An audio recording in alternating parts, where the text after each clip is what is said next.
जय श्री कृष्णा, जय श्री राधे। आप सभी प्रेमी भक्तों को, जितने भी राधा रमण जी के सारे प्रेमी भक्त हैं, आज पुनः हम गुरुदेव जी के साथ में एक बार फिर सुंदर अमृतमय कुछ प्रश्नों के और उनके जवाब हम सुनेंगे। जैसा कि कल आप सबने YouTube में देखा है और बहुत ही सुंदर, एक बहुत ही संक्षिप्त में बहुत ही प्यारा गुरुदेव जी ने जवाब दिया है। कई भक्तों ने कमेंट भी किया है। फेसबुक में भी मैंने, जैसे अभी कुछ देर पहले मैंने फेसबुक लाइव भी किया, उसमें भी बहुत सारे भक्त जुड़े हुए थे। तो आप सब इसमें जो आप श्रवण कर रहे हैं, ये आपके लिए, सबके लिए और मेरे लिए सौभाग्य की बात है। आइए हम सब कुछ प्रश्नों को लेके, जिन भक्तों ने प्रश्न ने कमेंट में रखे हैं, कुछ पर्सनल भक्तों ने पूछा है कॉल करके भी, तो उन प्रश्नों को हम गुरुदेव जी के साथ में वार्तालाप करेंगे। पुनः बहुत बहुत धन्यवाद आपका। हमारे सभी प्रेमी भक्त आपको बहुत ही ज़्यादा मतलब उत्साहित हैं आपको श्रवण करने के लिए, और कई भक्तों ने कमेंट भी किया कि महाराज जी द्वारा जो है, गुरु जी द्वारा बहुत ही सुंदर प्रश्न और बहुत ही सुंदर उसका उत्तर जवाब मिल रहा है। तो बहुत ही सारे राधा रमण के सभी प्रेमी भक्त बहुत ही प्रसन्न हैं। हमारे एक सपना भक्तानी जी हैं, जबलपुर से हैं। उन्होंने प्रश्न किया है कि भगवान पर हम भरोसा क्यों करें, क्योंकि अगर शास्त्रों ने या महापुरुषों ने कहा है, पर एक ऐसा जवाब शायद उनको किसी ने बताया नहीं है, या उनको ऐसा कोई संत सद्गुरु देव का कोई ऐसा जवाब नहीं मिला, तो उन्होंने ये प्रश्न रखा है। तो आपसे निवेदन है कि इस प्रश्न का आप अमृतमय वाणी। क्या नाम है उनका? सपना भक्तानी जी। सपना भक्तानी जी कहाँ के रहने वाले हैं? जबलपुर की। सपना जी, आपको मैं यही उत्तर दूंगा कि भगवान पर भरोसा क्यों करें। आपने ये प्रश्न किया है, मेरा उत्तर ये है और प्रश्न भी यही है कि आप फिर भरोसा किस पर करोगे, किस पर करोगे भरोसा? भरोसे के लायक कोई और है क्या? इस शरीर या फिर शरीर के संबंधी या फिर ये संसार जो नाशवान है, क्या यह सच है? कोई ऐसी असीम शक्ति है, कोई ऐसी पावर है जो सारे संसार को, हमको और आपको चला रही है। तो मैं आपसे प्रश्न करता हूं कि आपको भरोसा किस पर करना चाहिए। यदि आप सुन रहे हो मुझे, तो आप उत्तर जरूर दीजिएगा। ईश्वर के सिवा और कौन है इस जगत में? क्यों? कल की प्रश्नावली में मैंने ये उत्तर दिया था कि ईशावास्यम इदं सर्वम यत किंचित जगत्याम जगत। जो दिखाई दे रहा है, जो सुनाई दे रहा है, जो सुगंधि में आ रहा है, जो स्पर्श में आ रहा है, तो वो और कोई नहीं। यदि आप हैं तो आप स्वयं पर भरोसा करिए। आप स्वयं ईश्वर से अलग हैं तो आप स्वयं पर भरोसा करिए, परंतु ऐसा नहीं है कि आप ईश्वर से भिन्न हैं। ईश्वर नहीं तो आप कैसे हो सकते हैं? आपका प्रश्न कैसे हो सकता है और किसके साथ आप प्रश्न कर सकते हैं? तो ईश्वर ही एक सामर्थ्य है जो आपके अंदर बैठ करके यह प्रश्न कर रहा है, और कोई सामर्थ्य नहीं है जो प्रश्न करे, क्योंकि प्रश्न करने वाला वह ईश्वर स्वयं है और स्वयं के साथ वो खेलता है। तो ऐसे प्रश्न करके मुस्कुराता भी है और उत्तर भी स्वयं देता है। अर्थात ईश्वर पर भरोसा क्यों करें, इसका उत्तर यही है कि यदि ईश्वर पर भरोसा नहीं कर सकते आप, तो किस पर भरोसा करेंगे? मैं यही उत्तर दूंगा। बिल्कुल। हम जो हमारे प्रकृति द्वारा जो सब कुछ असत्य है उसको हम भरोसा कर लेते हैं उस पर। जो ये शरीर नाश्वर है, इन शरीरों पर हम प्रेम, मोह, माया, इन सारी चीज़ों को लेके हम भरोसा कर लेते हैं। तो बहुत ही सुंदर जवाब, हमें ईश्वर पर भरोसा। और जैसा कि गुरुदेव जी ने कहा, फिर आप भरोसा किस पर करेंगे, ये बहुत ही सुंदर, बहुत ही सुंदर। भाई किसके साथ आप भरोसा करके किसके साथ अपनी व्यथा कहेंगे? यदि पति में आप देखते हैं तो ईश्वर के सिवा पति में कौन है? पुत्र में देखते हैं तो पुत्र में पति परमेश्वर के सिवा और कौन है? जब कोई और है ही नहीं तो भरोसा किस पर करेंगे? यानी कोई विकल्प ही नहीं है आपके पास ईश्वर के सिवा। यदि कोई विकल्प है तो आप उस पर भरोसा करें। अगला प्रश्न। अगर आपको ऐसा लगे तो आप कमेंट में भी बता सकते हैं। वैसे जहाँ तक एक मेरा विचार है तो बहुत बहुत बहुत ही सुंदर भाव। और एक अमृतसर पंजाब से राधिका अवस्थी जी हैं, उन्होंने प्रश्न किया है कि ज्योतिष क्या अंधविश्वास है? क्योंकि बहुत सारे ऐसे एस्ट्रो गुरु हैं जो कम या बिल्कुल नहीं जानते, दूसरों को कुछ किसी तरीके से बता के उनको फंसा के इस तरीके का कार्य भी हो रहा है। और जैसे कि मैंने आपको बताया है और मैंने इस चीज़ का अनुभव किया है कि पूज्य गुरुदेव जी ज्योतिष के बहुत प्रकांड विद्वान हैं। ज्योतिष, कल जैसा कि गुरुदेव जी ने कहा था, पुराणों ने, शास्त्रों ने ज्योतिष को नेत्र कहा है। इससे बड़ी बात और कुछ नहीं हो सकती। तो ये बहुत सारे भक्तों के मन में प्रश्न उठते हैं कि ज्योतिष क्या अंधविश्वास है, ये चीजें। और गुरुदेव जी इसका बहुत ही सुंदर जवाब आपको मिलेगा जी। ज्योतिष क्या अंधविश्वास है? आंख मूंद करके आप किसी की बात सुनकर के उस पर चलते हो, आंख मूंद करके, तो जरूर अंधविश्वास हो जाता है। क्योंकि ज्योतिष स्वयं में परिपूर्ण है, पूर्ण है। ज्योतिष कुछ अन्य नहीं, परमात्मा है। ज्योतिष को यदि कमाई के यानी कि आमदनी के आधार पर लेकर चलने वाले ज्योतिषी जो हैं, प्रायः अपने पेट पूजा के लिए अथवा अपनी जेब भरने के लिए किसी को कहते हैं, धन के लिए, उपचार के लिए, तो संभवतः युक्त है कि सीमित मात्रा में जितनी आपकी योग्यता है उतनी धनराशि आपसे लेकर के आपके लिए वह उपाय उपचार कराएं तो आपको लाभ होगा। ज्योतिष अंधविश्वास नहीं है, ज्योतिष स्वयं में पूर्ण है। ज्योतिष को जानने वाले, मानने वाले आज से नहीं, आदि से लाभान्वित होते आए हैं।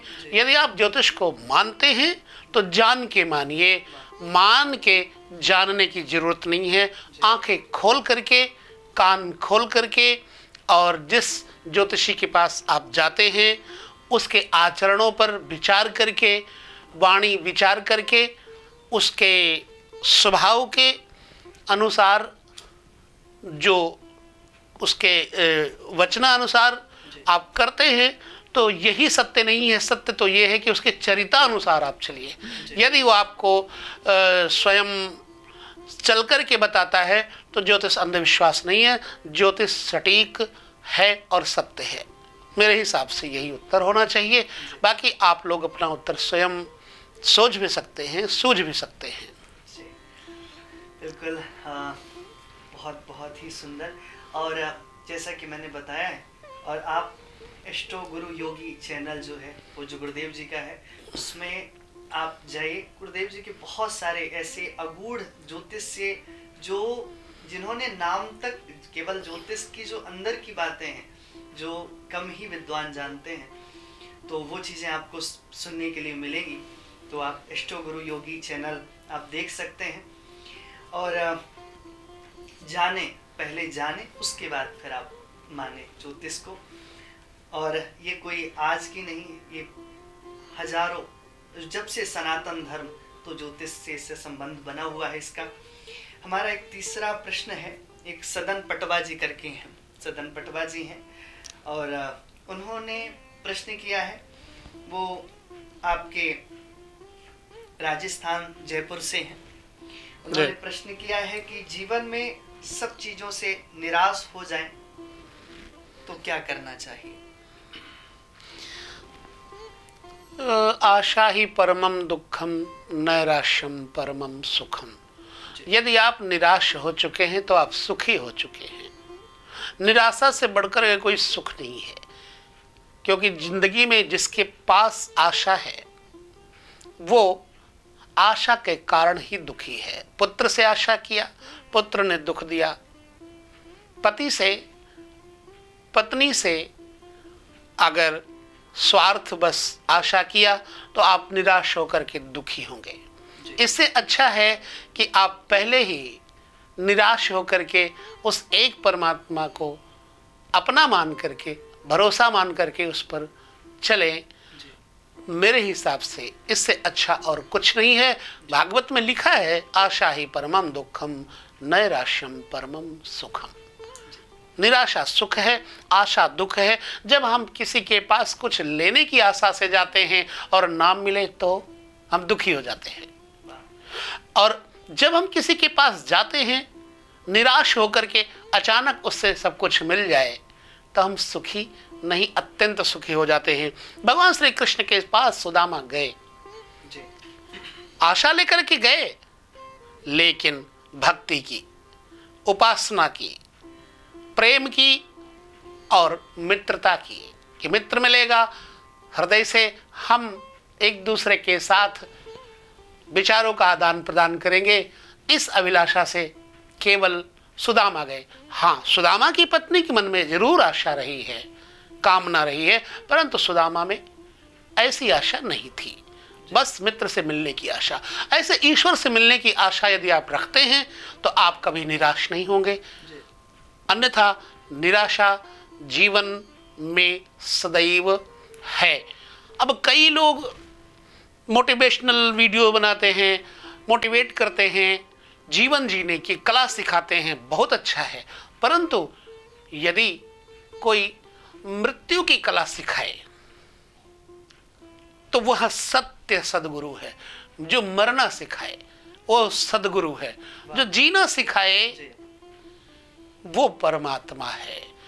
तो आशा में जीना नहीं और निराश होकर रोज मरना नहीं, यही सबसे बड़ा सुख है। प्रश्न यही था ना? जी जी जी। मेरे हिसाब से पटवा जी, आपको ये उत्तर अच्छा लगता है नहीं लगता है, लेकिन मैंने अपना विचार आपको दिया, थोप नहीं रहा हूं। आप स्वतंत्र हैं, अपने विचारों के साथ चलिए। जी बिल्कुल। अच्छा, पर गुरुदेव जी, अगर जीवन में कभी कभी ऐसी चीजें होती हैं, जैसे कि आपने बताया, हम किसी पर ज्यादा भरोसा करते हैं या प्रीति रखते हैं, उसी से हमें दुख भी मिलता है स्वाभाविक रूप में, जब हम कोई किसी भी चीज की आशा रखते हैं। पर आशा रखें या ना रखें फिर, क्योंकि कहीं ना कहीं प्रेम तो होता ही है किसी भी चीज से, तो उसका क्या? प्रेम करना मानव का कर्तव्य है, मानवता का धर्म भी है, लेकिन स्वार्थ नहीं। आशा स्वार्थ देती है, प्रेम निस्वार्थ करुणा, दया, मैत्री, समता इत्यादि सद्गुणों से संपन्न कर देती है। इसलिए यदि आप प्रेम करते हैं तो ये अनुहार है परमात्मा की, और यदि आप स्वार्थ करते हैं तो ये संसार रूपी स्वार्थ है। मैं यही कहूँगा। बिल्कुल बिल्कुल सही बात है। हमारे एक भगत जी हैं, राहुल सिंह रैकवार जी, चिन्हट से हैं, लखनऊ से। उन्होंने प्रश्न किया है कि संत सद्गुरु को कैसे पहचाने? साधु चरित शुभ चरित कपासो, निरस विशद गुणमय फल जासो। संत कभी निंदा सुनते नहीं, संत कभी निंदा करते नहीं। संत सदैव ईश्वर की तरफ, भगवंत की तरफ ले जाने का प्रयास करते हैं, जो ईश्वर के सिवा कोई और चर्चा न करे और हर चर्चा में ईश्वर ही आ जाए, उसे संत मानना चाहिए।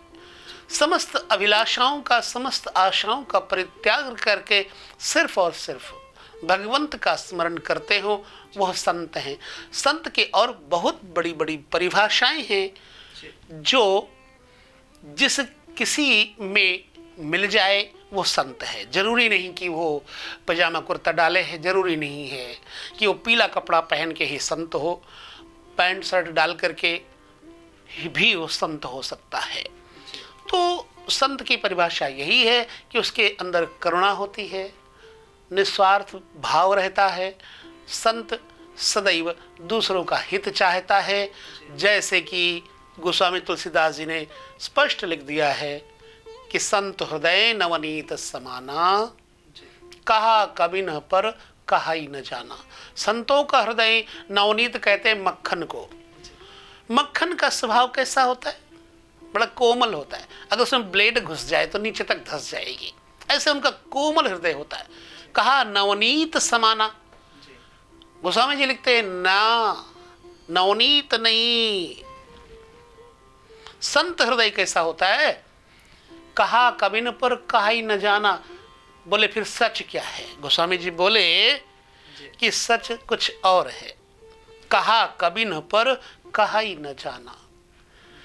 बोले निज दुख द्रवय पर दुख द्रवय संत सुपनीता, और निज दुख द्रवय जो संसारी होता है वो अपने दुख से द्रवित होता है, लेकिन संत पराये दुख से द्रवित होता है।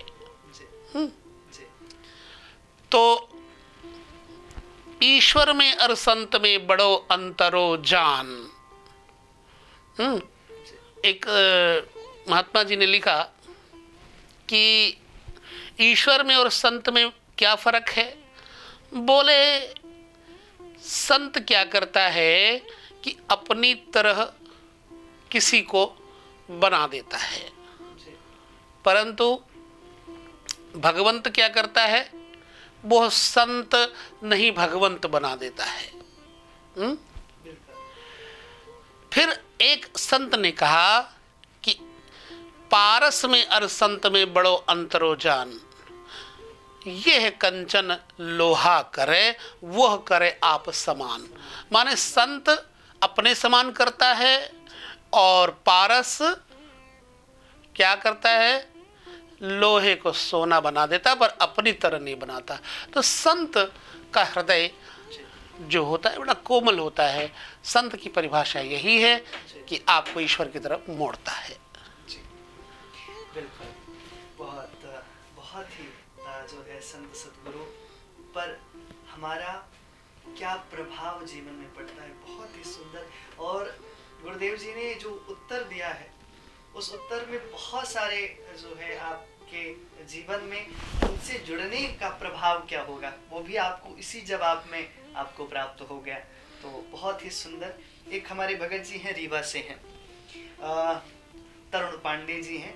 उन्होंने प्रश्न किया है कि गृहस्थ में कलह हो तो ज्योतिष के द्वारा उसका कैसे निवारण किया जा सकता है? गृहस्थ में यदि कलह है जी, तो ज्योतिष के माध्यम से उसका निवारण नहीं हो सकता। जी, सिर्फ संत के माध्यम से ही, सदगुरु के माध्यम से ही उसका निवारण हो सकता है। ज्योतिष में निवारण क्यों नहीं हो सकता? प्रश्न उठता है। ज्योतिष में निवारण है, परंतु यदि आप भटके ना, आप एक ज्योतिषी के ऊपर विश्वास करें तो ज्योतिषी आपको निवारण बता सकता है। परंतु आप कुछ उपाय सुनते हैं, करते हैं, पूरा उपाय किए बिना ही दूसरे ज्योतिषी के पास चले जाते हैं, वो उपाय बताएगा तो उस उपाय को करने लग गए, अब ये उपाय भूल गए। कोई भी उपाय तत्काल लाभ नहीं दे देता। जैसे कि कोई बीज जमीन में बोया जाता है तो उसको तीसरे दिन ही आप सोचो कि अंकुर निकल आए, फल निकल आए, तो नहीं निकलता। 3 महीने प्रतीक्षा करनी पड़ती है। 6 का अंक लिया जाए तो 60 दिन की जो है ना वो करनी पड़ती है प्रतीक्षा, तो आपको उसका अंकुर, फल, फूल, तृणमूल सब कुछ मिलेगा।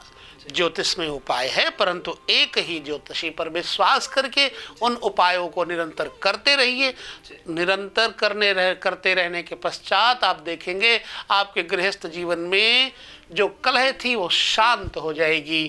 कलह का कारण जो है वो खास तौर से फिर वही बात आती है कि स्वार्थ और जरूरत 2 तरह की होती है। जरूरत है तो कलह हो सकती है, स्वार्थ है तो कलह अधिक हो सकती है। तो स्वार्थ के कारण आपके घर में कलह है, तो आप उस स्वार्थ को खत्म करके जरूरत पर आ जाइए। और यदि आपकी जरूरत है तो ज्योतिष में ऐसे ऐसे उपाय हैं कि आपके जीवन में आनंद, लक्ष्मी की वर्षा, सुख, वैभव, संपत्ति, सहजता, आरोग्यता, ये सब कुछ आपको प्राप्त करवाने की क्षमता ज्योतिष के उपायों में है। तो बस मैं यही उत्तर दूंगा आपको। बिल्कुल सही बात है। आप किसी एक ऐसे विद्वान से जुड़िए जो ज्योतिष के विद्वान हो और उनसे जुड़ के उन पर भरोसा करिए, श्रद्धा रखिए, भरोसा रखिए। उसके बाद कोई भी चीज़ हो उसमें समय तो लगता ही है। और गुरुदेव जी ने जो बताया है कि समय भी, कितना समय का अंतराल वो भी, और अभी जो है हर 5 प्रश्न रखे जाते हैं। अगर आपके कोई भी प्रश्न हो जो आप गुरुदेव जी से पूछना चाहते हो तो आप अपने प्रश्न जो है वो कमेंट कर सकते हैं।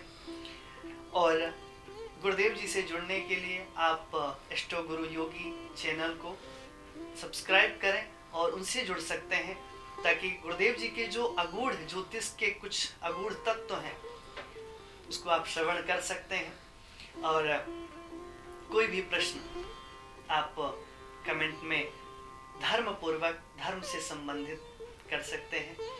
तो पुनः आप सभी राधारमण प्रेमियों को और हम गुरुदेव जी को पुनः धन्यवाद बहुत बहुत। आप सभी लोगों ने मुझे सुना, सहा इतनी देर, इसलिए धन्यवाद देता हूँ। बाकी मुझे इतना ज़्यादा कुछ आता तो नहीं लगता, परंतु जब मान रहे हैं आप तो उसके लिए मैं आपको धन्यवाद भी देता हूँ, साधुवाद भी देता हूँ, आभार भी मानता हूँ कि इसी बहाने से अपने चैनल पे हमें बनाए रखे हो और कुछ न कुछ लोगों के साथ जुड़ने का प्रयास आपका अच्छा है और लोगों तक अच्छे संदेश भेजने का प्रयास भी, उपक्रम भी आपका सराहनीय है। लिहाजा यदि कोई योग्य और युक्त पुरुष प्रश्न करता है धार्मिक, तो उसका उत्तर देने का प्रयास मैं जरूर करूँगा। रही बात चैनल पर, एस्ट्रो गुरु योगी चैनल पर, तो मैं एस्ट्रोलॉजी से संबंधित लॉजिकल पॉइंट्स देता हूँ, जैसे कि योग, ज्योतिष के प्रारंभिक चरण में हम कैसे क्या समझें, क्या जानें, ज्योतिष अंधविश्वास है या पूर्ण है, इन सभी बातों के तह में जाने के लिए एस्ट्रो गुरु योगी चैनल हमने ज़रूर निर्माण किया। वैसे मेरा एक चैनल और भी है, सुधा सागर टीवी, जिस पर कथाएं भी हैं और उस पर ज्योतिष के कुछ चर्चा भी होती है। तो जिन लोगों को एस्ट्रो गुरु योगी से जुड़ना है चैनल पे तो वो भी जुड़ सकते हैं, और जिन लोगों को कथा से जुड़ना है सुधा सागर टीवी पर भी जुड़ सकते हैं। बाकी आपके चैनल पे मुझे अच्छा लगता है और ऐसे कई लोगों के पास जाना आना भी पड़ता है मुझे। शुभ चैनल पर भी आप श्रवण कर सकते हैं, भजन भी गाते हैं, संस्कार पर भी आप भजन हमारे द्वारा गाए हुए श्रवण कर सकते हैं, और दिशा चैनल तथा सत्संग चैनल पर भी आप मुझे सुन सकते हैं। तो बस ऐसे ही जहाँ जो इस शरीर से ड्यूटी मिल गई तो हम कर देते हैं। बाकी आप लोग जो प्रश्न करते हैं प्रयास करता हूँ कि उसका उत्तर दूँ अपने विवेक के अनुसार। तो बस आपका धन्यवाद। जय श्री कृष्ण।